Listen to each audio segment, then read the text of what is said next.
Okay, morning, folks. Lauren, can you just give me a nod if you can hear me okay? Yeah, I can hear you just fine. Ah, I will perfect. pop myself on mute, and then as and when you need me, just let me know and I'll keep my eye on the chat and Q&A for you. Thank you very much. I'm just refamiliarizing myself with Zoom because I become a bit out of practice. Good morning, everybody. We're just going to give it a minute or two while people join. I think if we get to around 15, we'll probably have most of the people that we've got.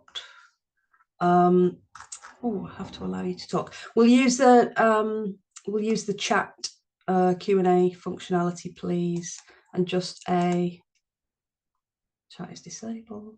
Thank you. We'll use the Q&A. If you've got a question, we'll put the Q&A. We'll put the responses in the Q&A box. I think that means it gets captured, doesn't it, Lauren? Yeah, I've just changed over, so the chat should be active now. If we could put questions in the Q&A function, and if you're wanting to make any introductions, the chat would be best for those kind of messages. Thank you. Thank you, Lauren. Morning, Chris. Morning, everybody. My name's Sherry Lee Miles. I'm one of the co-founding directors of Go for Growth. We've also got Lauren Siddons on the call with us. She's our procurement administrator and all-round Go for Growth guru. She'll be monitoring the chat and the Q&A, and you've probably had dealings with her if you're not new to Go for Growth. If you are new to Go for Growth, welcome. I am a little bit of background on Go for Growth. Go for Growth is a very human scale organisation. We work a lot with SMEs or micro businesses or VCSEs, and we're trying to find ways to make it a bit easier and a bit more accessible to work with public sector organisations and win work with them. That's the premise of Go for Growth. My role within Go for Growth, which brings together procurement and sustainability expertise, is much more on the sustainability side, and I'll say a little bit more about that later. But you should find all the information that you need about Go for Growth on our web pages. If you've got any specific questions, Lauren will be able to assist. Morning, John. Morning, Chris. Thanks for putting a little note in the chat. We are recording, so this will be available afterwards. And although I say I'm the sustainability side of the organisation, which is true, and I've been working in sustainability for over 20 years, what I am not is a carbon expert.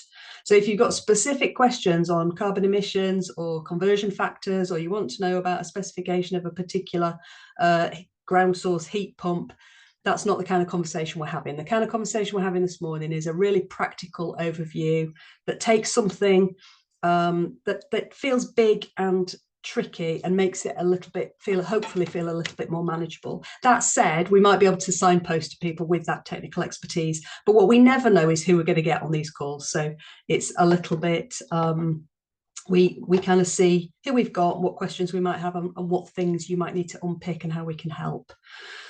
So a little bit more about there we go.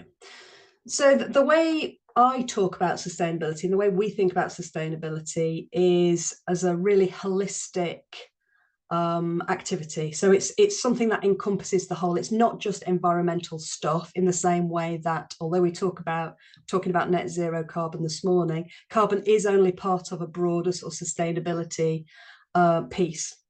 We're looking at the environment, we're looking at people, we're looking at the economy, and sometimes that's called sustainability, sometimes it's framed in the language of climate action, carbon reduction, and sometimes it relates to the more sort of social value side of things. But fundamentally, what we're trying to do is help people understand their impacts so that they can enhance their positive contributions and reduce any sort of negative impacts that their business, their organisation, their activities might have. So we're Net Positive Futures in our kind of sister organisation, but we bring that approach very much into Go for Growth as well.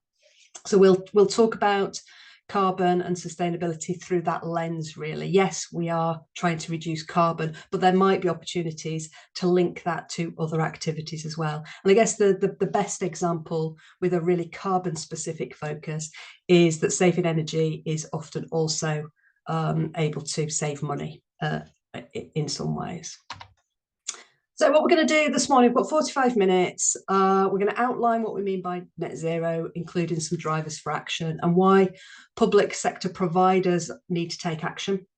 We're going to talk a little bit about carbon footprints, exploring your impacts, and just how to get started, really. And we're also going to think about the role of communications and engagement when you are thinking about that pathway to net zero for your own business, for your own organisation. We have had at least one question come in around the edges, which I'll pick up as well. But if you do have questions, Lauren will pick those up from the Q&A, and you can chip in with things as we go through as well, and I'll pause and pick those up if it's appropriate. If I ignore it at the time, it's because I know I'm going to cover it. I usually start with this slide. As I say, I've been working in this space for a very long time, and we used to have to make the case for sustainability. We used to have to make the case to be talking to teams and organisations about carbon reduction, about climate, about environment. These days, I can put up one or a number of these images and people tend to tune in quite quickly to what kinds of things we're going to be talking about. So we've got David Attenborough, we've got Greta, who looks a bit fresh-faced on that picture. I should perhaps update it. We've got some of the protests that we had probably more of before COVID, but still see a little bit of the Extinction Rebellion type activity. And the fire image, actually, I think it was probably an Australian wildfire. And I realised that this had come much closer to home when I delivered a session to some firefighters in Manchester area. And they said, well, I recognise climate change because I spent last summer fighting fires on the moors above Manchester. And that really brought it home, because I think that picture was actually Australian when I originally put this slide together. Got the SDG icons. I don't know if you've seen these bands of each band represents a year of temperature rise. So that's the increase in the last, I think, 100 years, and it is getting hotter.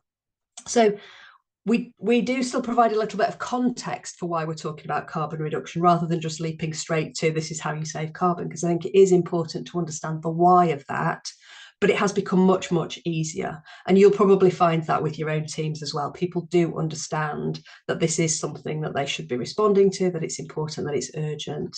Because most people have in their own personal lives or in their professional lives or for their businesses come across at least one of the impacts of climate change and the reason that we are needing to reduce our carbon intensive activity. So whether that is it was too hot and you were aware that vulnerable people in your family or community were impacted, whether you've seen changes to ecosystems, whether you've seen insurance costs rise, whether you've seen disruption to supplies or services, you probably have, if you think about it, you've probably witnessed some evidence of a changing climate. So they're the kind of big global, but now increasingly local impacts of climate change. On a much more practical policy level, something called the PPN 06/21, it's a catchy title, has been introduced that means that central government departments are needing to respond to this. So they are when they're buying goods and services or works, if they are using public money, if there is a contract value of 5 million or more, then they need to be ensuring that suppliers are creating a carbon reduction plan, that they have a plan for reducing their carbon footprint. Now, if you are thinking, well, I don't have any contracts valued 5 million or more, this is probably just something to think about as a, well, actually, this is the direction of travel. And they've started with the big contracts or the larger suppliers, but the chances are that this will be coming down the line. And I think if you are looking at what's on the horizon for your business and you're not thinking about the risk associated with a transition to a lower carbon way of working, probably doing your business a disservice.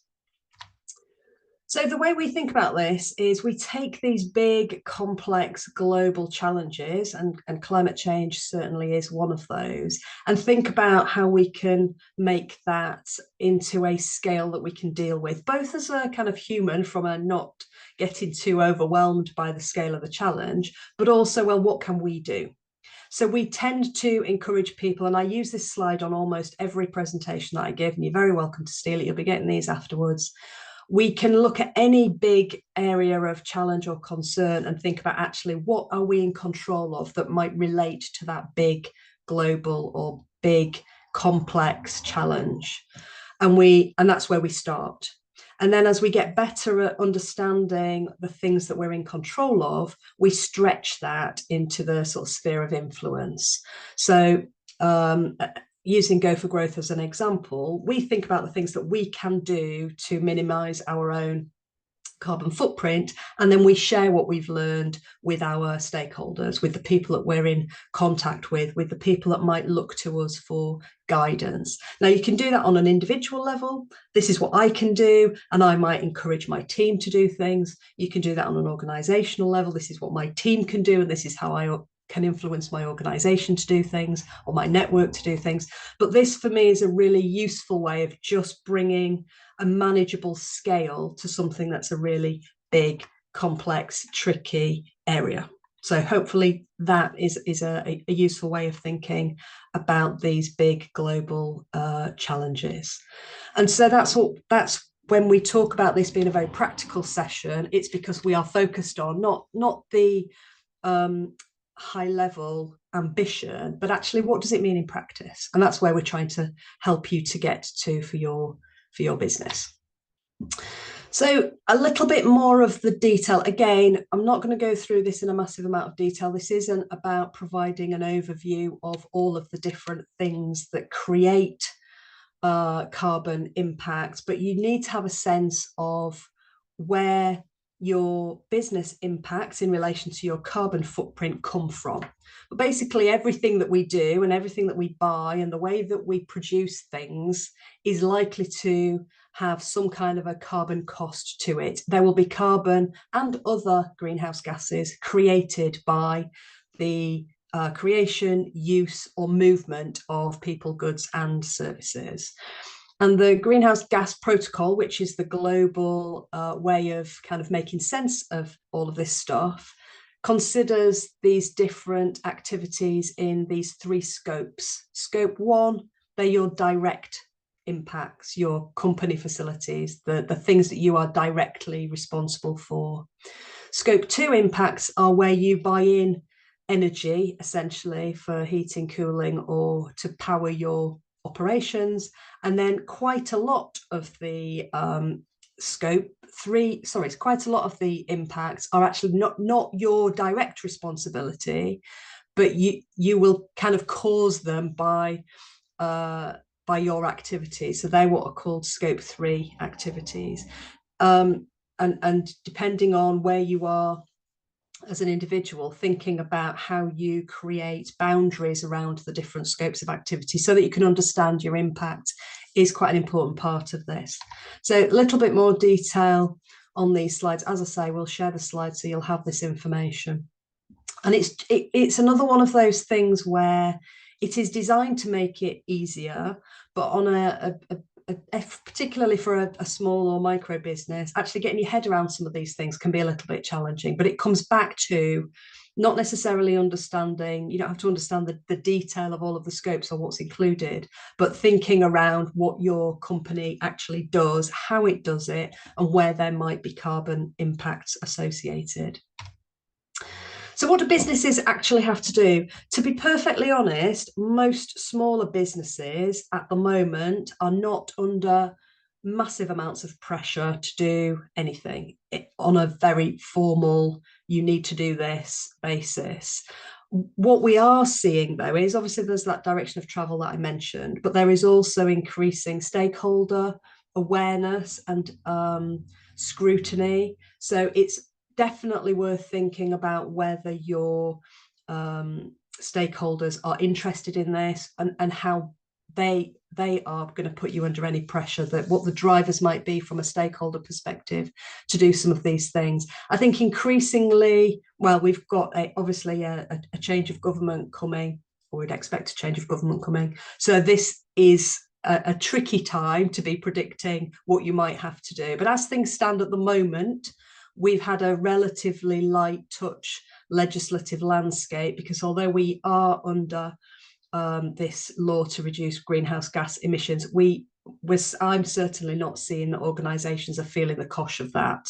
That said, excellent organisations are looking at their risk registers and including sustainability elements and carbon reduction activities, partly from a cost point of view because of the price of energy, partly from a stakeholder awareness and demand perspective, and also because there is scope for growth in organisations that are clearly demonstrating that they're making a more positive impact. And some of that is quite tangential. It is often, if you are a recruiting organisation, you might find that this actually is a recruitment and a retention issue, because particularly younger people are very keen to work for organisations that are demonstrating their environmental credentials. So there's a lot to it. It's not as simple as you have to do this, so you need to be doing it, and this is how you do it. It's a little bit more nuanced than that at the moment, but there are lots of reasons why this is well worth looking at. So what does it actually mean in practice to become net zero? The net principles of net zero are very simply that you reduce your carbon footprint as much as you possibly can, and then take steps to mitigate that very last part, and offset in some way by usually paying for some kind of carbon credits, which is a whole other area that we might need to get into in the Q&A session. But on a very basic level, this is about making a commitment, making a commitment to be taking action in this area, to becoming net zero, to understand that there's a direction of travel that should be seeing your business reducing its carbon footprint. So there's the commitment needs to be there. And if you have got contracts of over 5 million, these are the basic things that do need to be in an approved carbon reduction plan if you're working with the public sector. Understanding your impacts, understanding against each of those scopes, starting with scopes 1 and 2, the things that you are directly in control of, and the things that you buy that are literally energy. Understanding those impacts so that you can get a sense of your own carbon footprint, and then taking some action to reduce that, which is 2 words that sounds very straightforward, but could cover a whole multitude of activity, and then reporting on progress. And a large part of this is about communication. It's about communicating the commitments. It's about outlining the direction of travel, the pathway to, whether you need to communicate that internally to teams, whether that's something that you need to think about communicating to stakeholders, whether you've got any reporting commitments that would benefit from having an element of sustainability or carbon reduction in them. That's where that would sit. So telling the story of, this is what we're committing to, this is what we understand as our impacts, these are the things that we're going to do to mitigate, and this is how we're going to tell you that we're making progress on a year-by-year basis.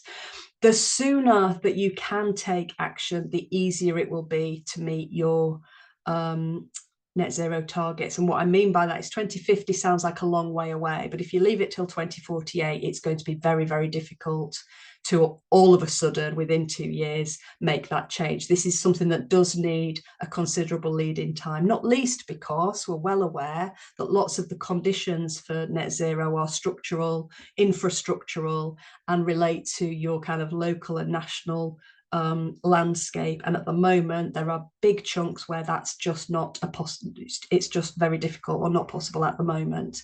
So it does involve lots of different actors pointing in the same direction. The carbon footprinting activity is looking at those impact areas, deciding on where you are intending to start. So picking a baseline year, you might pick the year that you've got the best data for, gathering the relevant data, or at least having a plan to gather the relevant data, and then using some kind of carbon calculation tool. And I've added a link in here to the Carbon Trust one, which is just a very basic, these are the things that we do, and this is the calculation of your carbon footprint, just to give you a starting point for that reduction activity so that you can use that to set targets and measure progress. What I'm going to do in a minute is tell you about and show you a tool that we've been working on that is hopefully going to make that even more straightforward. It's not quite ready yet, so I won't be able to direct you to it, but it is coming. And that will take you through a little bit more of the nitty-gritty of what does it mean to gather that data. And then just a final note on the carbon offsetting. So this is about the residual carbon. So I don't think, this isn't where I would start or I would suggest people start. But when you do get to a stage where you think you've reduced absolutely all of your carbon impacts as much as you possibly can, then whatever is left, and the ideal to seek is around the sort of 90% mark, actually will find a way to fund something that will replace that or capture that carbon. And it's usually some kind of tree planting or biodiversity type activity somewhere. Now, this has been in the news recently. Carbon credits has become a bit of an industry, and it was always going to be a challenge to pay to offset carbon if it wasn't done effectively and managed appropriately. But there are some really interesting, much more local options if you do think that actually you would like to make a contribution to a sort of regenerative project to offset some of your carbon and do something within your local environment or community. So that's definitely something to think about for some organisations. That's the presentation section over. Any questions popped in? I'm not seeing any. What I'm going to do now is stop sharing the slides. Lauren, we popping in? No.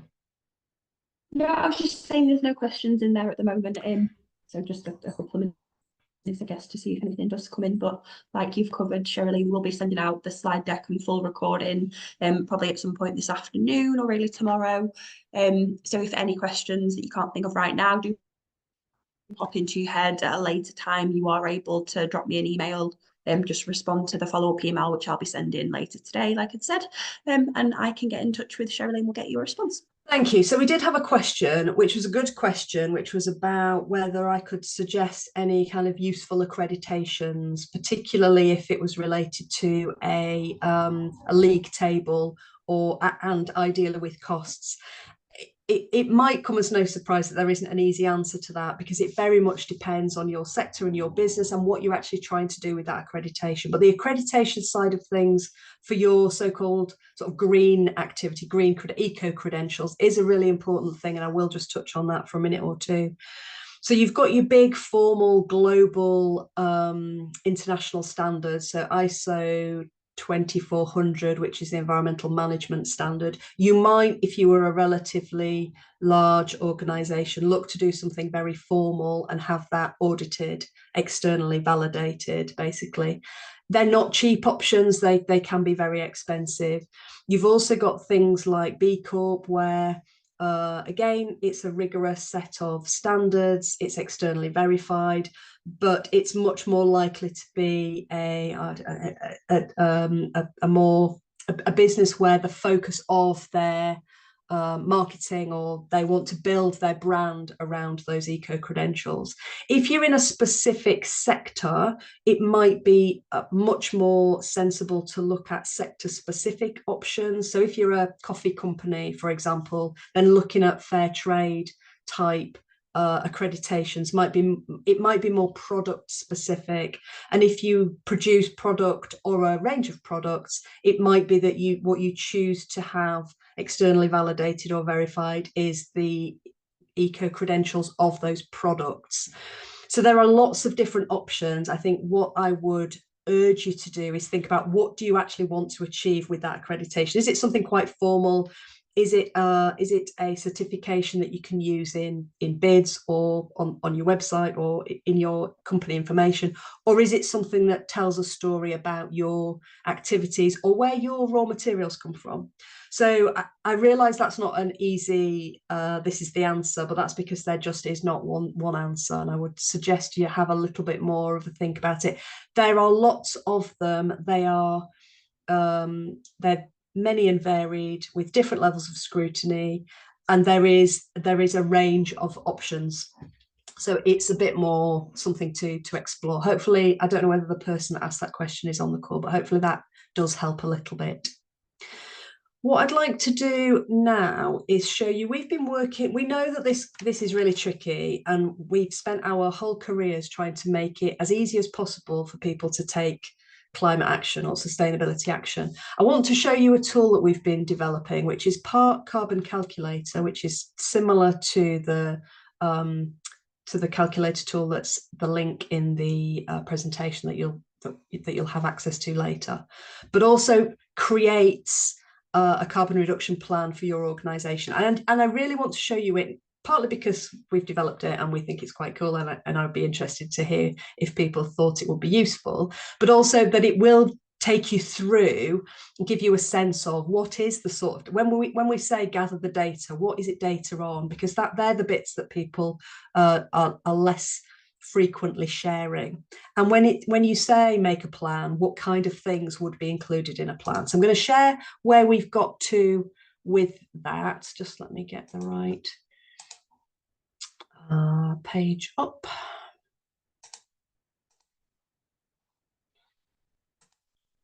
Oh, there is.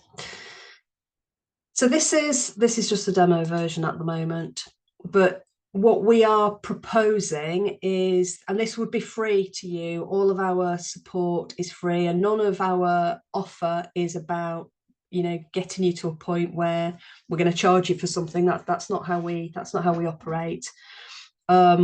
We are funded by public sector bodies who are keen to support their local marketplace, and that is the SMEs and equivalents in their area. So we're very fortunate to be able to offer these things free to the businesses that we're supporting. So this is what you will be able to access, and I think we are literally weeks off this being out in the world. It's in three sections. Firstly, some information about your business. So just so I'm really clear, this is something that would be, the information that you include will be shared with those public sector partners so that they can demonstrate that they are supporting their local business communities and their suppliers, etc. But it should also be really helpful for you. So hopefully it's a bit of a win-win. So in the first section, you're going to share a bit of information about your business, and this is where you might create a carbon calculation, a carbon footprint. Then it helps you to explore your carbon reduction priorities, so the things that you do that have a carbon impact, and then it will automatically generate a suggested carbon reduction plan for you. So I'm just going to take you through this relatively swiftly. So the information that we're looking for, a little bit of basic information about your company, and then some information about whether or not you've got a person responsible for these things, how big your business is, so that we can customize what you will see in the other sections. We're going to ask you about sectors that you supply so that we can, as I say, share that information. And if you haven't already calculated a carbon footprint, it will help you to do that. So we're back to choosing a reporting year,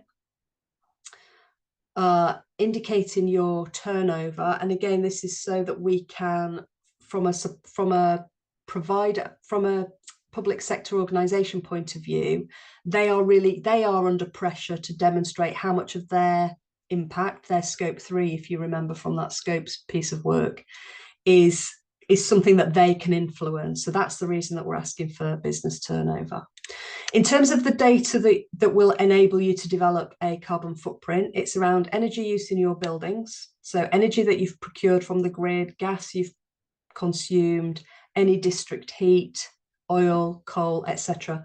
And there are different conversion factors. So there are different carbon consequences, if you like, of those different fuel types. So you'll say how much you have, how much gas, oil, heating that you've used in a year, and you can do that in kilowatt hours, litres or tonnes, depending on what it is. And then the tool will automatically convert that into a carbon impact. We've got the same in relation to fleet and your fuel data. You can either do that by fuel consumed or distance travelled. So that's what we're talking about in terms of those bits of carbon footprint. Now, obviously, I haven't included anything in here, but you'll be able to save that, and that would calculate, you would get a carbon calculation at the end. The second section is that exploration of impacts. So although we differentiate these as different scopes, actually they relate to heating and cooling, commitments and engagement, your energy management, how you move things and peoples around, and the resources that you use. So we're exploring your impact in those areas. So again, if you think about that, create a baseline, target, have a footprint, and then explore your impacts. These are the impacts that will be included in a carbon reduction plan. And all you have to do is say, select the things that are relevant to your business or organization. So we've got one around insulation, one around HVAC systems, and we've got one around refrigerants. These have been selected because they are the biggest impacts of heating and cooling, the biggest carbon impacts of heating and cooling. So let's just have one in that section. We've got a section around commitments and engagement, just so that you've got that clear, that clarity, and you're able to engage staff and stakeholders. So we are making a commitment, we'll commit to monitoring and selecting the things that you think are relevant for your organisation. Priorities in relation to energy management, around renewables, around energy efficiency, around purchase of offsets, and you can move these, so you can prioritise the things that you think, you know, are much higher priority in your organisation, if that's appropriate. Now, for each of these, there's a little bit more information. So before you click, oh, I'll select that one, it does give you a bit more context as to why it's in there as something for you to be able to select. Travel and transport, we've got the impact of fleet, the impact of business travel, and then things that relate to how your people, if you've got staff, move around. And it might be that, you know, commuting and providing or suggesting more sustainable commuting options is the most important. It might be that the impact of your fleet is the most important. So again, you could just prioritize those. And then lastly, the things that we buy, that we consume within our businesses, have a significant impact. So it might be that you want to commit to, or you think you should be, or you will engage with your suppliers. It might be around waste and avoiding single-use items. It might be about optimizing waste management, and that might be the most important thing for you. So it's a relatively simple, it's a very basic materiality analysis if you're using sustainability terms. What are the key impacts that your organization has? And once you've captured those, what the tool will do is pre-populate some suggested activities, some suggested actions that you could take to mitigate these. So in terms of that, developing a carbon reduction plan that will take you on that pathway to net zero, these are the things that you can say. Either we've already done that, and you could maybe say on X date we did this, or we've committed to that, or you've got things in progress. Now, where possible, and I think this is why this isn't quite ready, we'll be linking out to some examples and some further support. But we've created, based on what you've selected, a carbon reduction plan for your business, really simply. You don't have to leave these in. If they're not relevant, you can delete them.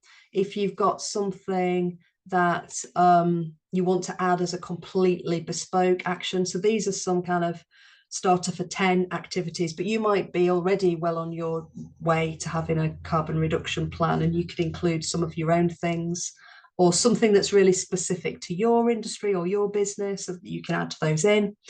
And I'm just going to scroll down to the bottom because you can export it as a PDF, and that's not because I haven't added any information, and share it. So you could share it with colleagues if you want other people to be able to contribute, or you could just share if you want people to be able to view it. The exporting of the PDF, as I say, this is just a beta version, will include that carbon calculation when if you've included your own, if you've included the data in that initial section. So I hope, and I'd be interested in thoughts or comments in the chat, or if you've got any questions. We think, and we've been working with on a pilot project with a group of universities who are wanting to support their suppliers, who have been using that expertise from the university sector to develop content that we think is helpful, useful, relevant to SMEs in particular, local, smaller organisations, just to help them to understand, get started, and it basically will develop a plan for you. So if you are ambitious to work to win new contracts with local authority clients, or you're already working with local authority clients or similar, then you can use this as, yes, we have got a carbon reduction plan, here it is, but actually you've seen from what I've just hopefully flicked through how easy it would be to say we've got one, because it basically, if you include the right information, will do that for you. In terms of the webinar, that's what I'm intending to share. There are a couple of minutes if people do have any additional questions. Otherwise, we'll share the information. Hopefully that's been useful. If you would like to be kept informed of when the tool goes live, or we might have opportunity for some people to be helping to test it out, if you think that will be useful for your organisation, drop Lauren a line and we'll add you to that list and keep you informed. Hopefully our excellent communications will also be coming into play when we do launch officially. But yeah, that's where we've got to at the moment with that. But as I say, in the meantime, if you can't wait, then there are loads of different calculator tools, but it is about thinking about the information that you've got. Thank you, Chris. That's the kind of feedback we like. The tool looks amazing. Yes, it's absolutely relevant for micro businesses. I mean, we're a micro business ourselves. We factor that into everything that we think about and do, and also VCSEs. So yeah, hopefully it will be relevant to all. And it's designed to make sure that, yes, we need to make sure that the big companies and the big impact areas and the big contracts have got these carbon reduction plans and commitments in place. But actually the SMEs in the UK are massive, it's a massive proportion of the marketplace. So we just want to make sure that we've made it as easy as possible. It tends to be the support that's available, a carbon calculation tool and a load of different websites. We're just trying to bring things together. Well, thank you for the positive feedback. So as Lauren said, you will get the slides. There's more and the recording, I think. There's lots more information on the website about the other elements of the Go for Growth support package. Is there anything else you want to add, Lauren? Don't think there's any more questions. No further questions have come in at this point, but you have summarised everything. If you want any further information about anything that's on our website, as well as this webinar today, do please just get in touch and we can either forward questions on to Shirley, or I can answer any questions relating to the support on our website. Brilliant. Thank you, Lauren. Thanks everybody for joining this morning. Hopefully that was useful, and we'll maybe see you at a future Go for Growth webinar as well. Thanks all. Thanks, Shirley.